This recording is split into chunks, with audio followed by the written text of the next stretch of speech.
हमने chapter start किया latitude and longitude, जिसमें हम लैटिट्यूड कवर कर चुके हैं। आज का जो टॉपिक है वो है हमारा different heat zone of earth या फिर क्लाइमेटिक और हीट जोन ऑफ अर्थ, यानी जो अर्थ है उसके हम हीट जोन पढ़ने वाले हैं। क्या पढ़ने वाले हैं आज हम पढ़ेंगे हीट जोन ऑफ अर्थ के हीट जोन पढ़ने वाले हैं और इंपॉर्टेंट है। डायरेक्टली 3 मार्क्स से क्वेश्चन यहां से बनते हैं। देखो ये चैप्टर सबसे इंपॉर्टेंट है, हर एक टॉपिक 3 मार्क्स का कवर करता है आपका पेपर में, तो हमें अच्छे से समझना है। यहां पर बात करें, ये हमारी अर्थ हो गई, ये हमारी अर्थ हो गई, अर्थ जैसी है मान लेना, है नहीं तो। अब यहां पे बात करते ये हो गया इक्वेटर। क्या हो गया? इक्वेटर। अब आपको मैंने पहले ही बताया था, यहां पर ये है आर्टिक सर्कल। क्या है? Arctic Circle. ये है हमारा, ये क्या है? Tropic of Cancer. फिर ये है हमारी Tropic of Capricorn, Tropic of Capricorn. और ये है हमारा एंटार्क्टिक सर्कल। क्या है? Antarctic Circle. अब सबसे पहले जब बात करते हैं हीट जोन की, तो हीट जोन कितने हैं? 3 हीट जोन है। कितने हीट जोन है? 3। कितने हीट जोन है? 3। सबसे पहला आता है टॉरिड जोन। कौन सा जोन है? टॉरिड। दूसरा आता है, दूसरा क्या आता है मालूम है कुछ? दूसरा है मॉडरेट बोल लो या टेम्परेट बोलो, मॉडरेट जोन, मॉडरेट। ठीक है। तीसरा आता है फ्रिजिड। कौन सा है? फ्रिजिड। ठीक है। अब बात करते हैं, अब जो सन है वो यहां पर है, यहां पर ये क्या है? सन। तो सन की जो लाइट है सबसे ज्यादा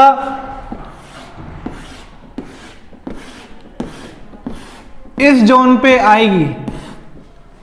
कौन सा जोन कहलाएगा? ये टॉरिड जोन। कौन सा जोन? टॉरिड जोन कहलाएगा। अब उसके बाद सन की जो लाइट है वो कम जाने वाली, कौन से जोन पे जाने वाली? इस पे और इस पे। ये दोनों जोन कौन से हमारे? ये है मॉडरेट जोन। कौन से जोन है? Moderate zone. टॉरिड में ये दोनों जोन है हमारे, मॉडरेट में ये वाला और ये वाला, ये दोनों जोन है। उसके बाद सन की लाइट इस वाले जोन में, इस वाले जोन में सबसे कम जाती है। इसे बोलते हैं फ्रिजिड जोन। क्या बोलते हैं? फ्रिजिड, जमा देने वाला। कौन सा? जमा देने वाला। ये और ये है हमारा फ्रिजिड, फ्रिजिड जोन। कौन सा जोन है? Frigid zone. बस ये था topic heat zone of earth. ठीक है, बेसिक समझ में आ गया होगा। अब इसकी रीडिंग करते हैं। तो all the part of earth does not receive equal amount of heat from sun. जितने पार्ट है हमारे जो अर्थ है, अर्थ पे इक्वल अमाउंट ऑफ हीट आती नहीं है, अनइक्वल आती है। तो सो दे हैव डिफरेंट क्लाइमेट। इसके कारण अर्थ के अलग अलग पार्ट पे क्लाइमेट क्या होगा? अलग अलग होने वाला है। On the basis of above mention of some latitude, जो हमने लैटिट्यूड पढ़े थे 5, Arctic Circle, Arctic Circle, Tropic of Cancer, equator, Capricorn और एंटार्क्टिक सर्कल, उसके बेसिस पर हम हीट जोन बनाने वाले हैं। तो सबसे पहला आता है द हॉट और the torrid zone. Torrid zone सबसे गर्म होता है, टॉरिड जोन सबसे गर्म होता है। It lie between Tropic of Cancer and Tropic of Capricorn. आप कोई पूछे, अब मैं पूछूं टॉरिड जोन के बारे में, आपको लिखना है।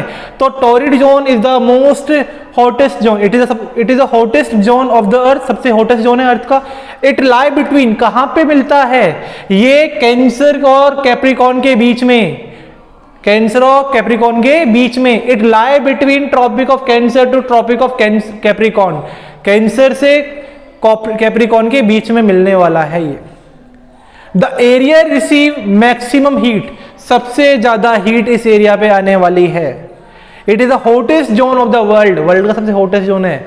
वेस्ट इंडीज को देखना, वेस्ट इंडीज के प्लेयर्स को देखना, अगर क्रिकेट का मैच देखते हो तो वेस्ट इंडीज खिलाड़ी को देखना कितने गोरे होते हैं। मजाक नहीं बना रहे।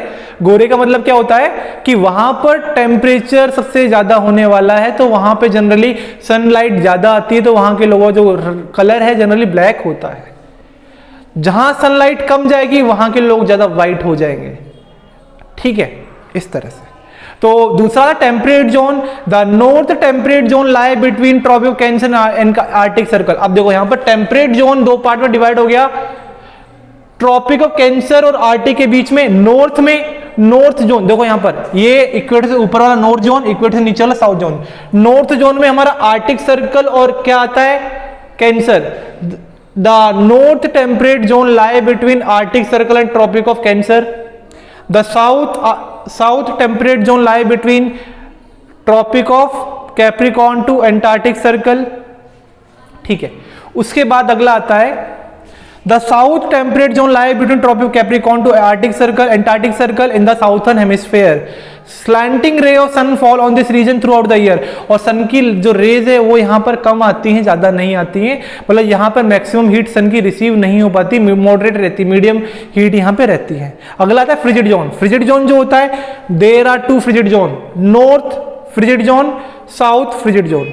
नॉर्थ पोल और साउथ पोल सबसे ज्यादा ठंडक यहाँ पे रहती है, सबसे ज्यादा यहाँ पर आपका फ्रिजिड जोन बना ही रहता है। The two frigid zone, north frigid zone and south frigid zone और polar region experience the midnight sun and polar night for the past of the year. यहाँ पे मिडनाइट सन और पोलर नाइट देखने को मिलती है और ये सबसे कोल्डेस्ट पार्ट आपका होता है। इस तरह से ये आपका टॉपिक कंप्लीट होता है, ठीक है। उसके बाद आगे देख लेते हैं लॉन्गिट्यूड क्या होता है। क्या है लॉन्गिट्यूड? अब लॉन्गिट्यूड क्या है? It is the angular distance of place from east to west. East से वेस्ट की तरफ जो आ रहा है प्राइम मेरिडियन, उसको क्या बोलते हैं? लॉन्गिट्यूड बोला जाता है। Every line of longitude must cross the equator. और हर एक लाइन जो लॉन्गिट्यूड की आती है वो इक्वेटर यानी ऊपर से नीचे की तरफ आपकी लाइन आने वाली है, उसे लॉन्गिट्यूड हम बोलते हैं। Since the equator circle is since the equator circle, जो इक्वेटर वो हमारा सर्कल है, तो we can divide it like any circle into 360 degree, और हम इसको 360 डिग्री में डिवाइड कर सकते हैं। The longitude of a point is then mark the value of division where it line meet the equator। जहां पे पॉइंट मिलने वाला इक्वेटर पे उसको हम मार्क कर देंगे। तो उसके बाद the line of longitude is also called a meridian. और जो लॉन्गिट्यूड की लाइन होती है, लॉन्गिट्यूड की जो लाइन्स होती है उनको क्या बोलते हैं? मेरिडियन उनको बोला जाता है। तो यहां पर देखो what the value is depend of course on where we begin to count। जहां से हम काउंटिंग स्टार्ट करते हैं वहां से जीरो स्टार्ट करने वाले हैं, और जो ये जो लाइन है लॉन्गिट्यूड की उसको मेरिडियन बोला जाता है। तो ये था आपका टॉपिक लॉन्गिट्यूड। आज हमने क्या पढ़ा? हीट जोन और लॉन्गिट्यूड के बारे में। देन अगला जो टॉपिक है वो पढ़ने वाले हैं प्राइम मेरिडियन।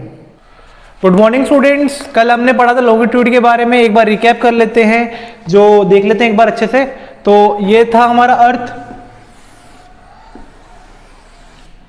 ये था इक्वेटर, और यहां से ये जो लाइन है यहां पर ये 0 डिग्री पर है। कहां पर है? 0 डिग्री पर। इसे बोलते हैं प्राइम मेरिडियन, ठीक है। लॉन्गिट्यूड की लाइन ऐसे पास होती है हमारी इस तरह से। तो यहां से इक्वेटर पे जहां पे आपका एंगल बनने वाला है, यहां से इसको मेजर करते हैं। तो यहां पर जो टॉपिक है आज का, the line of longitude is also called meridian, यानी जो लाइन है लॉन्गिट्यूड को मेरिडियन बोला जाने वाला है। अब द 0 डिग्री लॉन्गिट्यूड, जहां पे 0 डिग्री लॉन्गिट्यूड बनने वाला है, यहां से हमारी काउंटिंग स्टार्ट होती है। तो ये हमारा क्या है? 0 डिग्री लॉन्गिट्यूड। क्या है? 0 डिग्री लॉन्गिट्यूड। इसको बोलते हैं प्राइम मेरिडियन। क्या बोलते हैं? Prime meridian. तो आज का जो टॉपिक है हमारा वो है prime meridian. To 0 degree longitude which passes through Greenwich in England. England के अंदर ग्रीनविच से 0 डिग्री लॉन्गिट्यूड का पास होता है, is known as prime meridian. उसको क्या बोलते हैं? प्राइम मेरिडियन बोला जाता है। The line opposite to 0 degree is 180 degree longitude. और 0 डिग्री के अपोजिट जो लाइन है वो कौन सी है? वो है हमारी 180 डिग्री लॉन्गिट्यूड, ठीक है। These two lines are not denoted by east और west, और इस लाइन को हम ईस्ट और वेस्ट से डिनोट नहीं करते हैं। तो जैसे बात करते हैं यहाँ पर, ये है हमारा ये ग्रीनविच, यहाँ पर है ये क्या है हमारा? ग्रीनविच। ग्रीनविच ये इंग्लैंड के अंदर है। कहाँ पे? इंग्लैंड के अंदर है। ये हमारा इक्वेटर है। क्या है? इक्वेटर। ये हमारा क्या है? इक्वेटर है। और ये जो लाइन है, ये जो ग्रीनविच से पास हो रही है, ये है हमारी प्राइम मेरिडियन। कौन सी लाइन है? प्राइम मेरिडियन, ठीक है। और उसके बाद में other than these two lines all the other latitude are mark eastern hemisphere और वेस्टर्न हेमिस्फीयर। बात करें कि यहां पर ये वाला जो पार्ट है, ये वाला जो पार्ट है अर्थ का आधा वाला पार्ट, इसके मेरिडियन के इधर, इसे बोलते हैं ईस्टर्न मेरिडियन। क्या बोलते हैं? Eastern meridian. और इस वाले पार्ट को बोलते हैं वेस्टर्न मेरिडियन। जैसे जैसे हमने अर्थ को दो हेमिस्फीयर में डिवाइड किया था, नॉर्थर्न हेमिस्फीयर नॉर्थ वाला पार्ट, साउथर्न हेमिस्फीयर साउथ वाला पार्ट, ऐसे मेरिडियन से इधर वाला पार्ट हो जाएगा ईस्टर्न मेरिडियन और इस लाइन के इधर वाला पार्ट हो जाएगा वेस्टर्न मेरिडियन। कैसे? ये आपका ईस्ट हो गया, इसके इधर वाला पार्ट ये ईस्टर्न मेरिडियन, ये इसके इधर वाला पार्ट ये वेस्टर्न मेरिडियन, ऊपर वाला पार्ट नॉर्थर्न हेमिस्फीयर, ये साउथर्न हेमिस्फीयर। इस तरह से हमने डिवाइड कर रखा था। ये इस वाले पार्ट को हम ना ईस्ट बोलते ना वेस्ट बोलते, यहां से हम लाइन को मेजर करने वाले हैं लॉन्गिट्यूड वाली को। अब उसके बाद जो अगला टॉपिक आता है वो है लॉन्गिट्यूड इन टाइम। लॉन्गिट्यूड के अकॉर्डिंग जो हमारा टाइम होता है वो लॉन्गिट्यूड के अकॉर्डिंग चलता है। देखो अलग अलग कंट्रीज में जो टाइम होता है वो अलग अलग होता है। हम बात करें अपनी कंट्री की, तो कंट्री में जो सिटीज हैं उनके टाइम में वेरिएशन आ सकता है। वो क्यों आता है? लॉन्गिट्यूड की पोजीशन के कारण। किसी कारण? लॉन्गिट्यूड की पोजीशन के कारण। तो how much time does the earth take to move और rotate from one longitude to next longitude, यानी एक लॉन्गिट्यूड से दूसरी लॉन्गिट्यूड जाने के लिए अर्थ कितना टाइम लेती है? We know that the earth take 24, हमें मालूम है अर्थ क्या करती है, एक राउंड, यानी अर्थ अपना एक राउंड वाला एक 360 डिग्री घूमने के लिए, एक राउंड कंप्लीट करने के लिए, रिवोल्यूशन कंप्लीट करने के लिए 24 आवर का टाइम लगाती है। और वन रिवोल्यूशन जो होता है उसमें कितनी डिग्री होती है? 360 डिग्री आपकी होने वाली है। तो हम निकालें वन लॉन्गिट्यूड कवर करने के लिए, अर्थ को वन लॉन्गिट्यूड कवर करने के लिए 4 मिनट। कैसे निकाला? 24 आवर लेती है अर्थ एक रिवोल्यूशन कंप्लीट करने के लिए। इसमें से हम क्या निकालने वाले हैं? ठीक है, और वन कितना ले रही है? अर्थ लेती है कितना? 24 आवर लेती है। और एक लैटिट्यूड उसको हम किससे डिवाइड करने वाले हैं? 360 डिग्री से। किससे? 360 डिग्री से डिवाइड कर देंगे। किससे? 360 डिग्री से डिवाइड कर देंगे टोटल। तो यहां पर 24 आवर में मिनट हो जाएंगे आपकी 1440 अपॉन 360। इसको सॉल्व करेंगे, सॉल्व करने पे आएगा 4 मिनट, यानी एक लॉन्गिट्यूड को ट्रेवल करने में अर्थ को कितना टाइम लगता है? 4 मिनट लग जाती हैं। अब जो टॉपिक आता है वो है local time, standard time and Indian standard time. ये 3 टॉपिक आज हम कवर करने वाले हैं। तो बात करें लोकल टाइम की, all places along a particular longitude have same time. जितने भी हमारी मतलब एक लॉन्गिट्यूड, मान लो ये हमारी लॉन्गिट्यूड है, तो इस लॉन्गिट्यूड में जितने भी सिटी या टाउन आने वाली है वहां का टाइम क्या होगा? सेम होगा। तो all places along a particular longitude have the same time, this is called local time. और उस टाइम को क्या बोलने वाले हैं? लोकल टाइम बोलने वाले हैं। This is called local time of the meridian, Greenwich mean time, और इसको ग्रीनविच मीन टाइम भी बोला जाता है। इट वुड बी 12 नून, और 12 बजे जो 12 नून है वहां पर it would be 12 noon at all places on a given longitude when the sun is overhead। जब सन ओवरहेड पे आ जाएगा तो उस समय 12 नून टाइम हो जाएगा। 12 नून, यानी सन की जो हीट सबसे मैक्सिमम होने वाली है उस टाइम को बोलते हैं 12 नून। देन आगे आता है स्टैंडर्ड टाइम। स्टैंडर्ड टाइम की बात करते हैं, generally more than one meridian passes through country. बात करें जो मेरिडियन है किसी भी कंट्री से में के अंदर एक से ज्यादा मेरिडियन आपकी पास हो सकती हैं। Generally more than one meridian pass through country with a wide land area, और जो लैंड एरिया है वो ज्यादा कवर करने वाली है। Instead of using a local meridian, तो लोकल मेरिडियन की जगह हम यहाँ पर क्या यूज करने वाले हैं? डिफरेंट लोकेशन यूज करने वाले हैं। उनके हिसाब से फिर अलग अलग टाइम जोन बनाने वाले हैं। तो time zone are made to follow at one time, तो वहां पर फिर अलग अलग टाइम फॉलो किया जाता है, क्योंकि एक कंट्री से अलग अलग मेरिडियन पास होने वाली है। और उसके लिए फिर हमने क्या किया? हमने डिफरेंट लोकेशन के लिए अलग अलग टाइम जोन बना लिया है और फिर उसको हम फॉलो करने वाले हैं एक पर्टिकुलर टाइम के अंदर। This time is called standard time. उस टाइम को क्या बोला जाता है? स्टैंडर्ड टाइम बोला जाता है।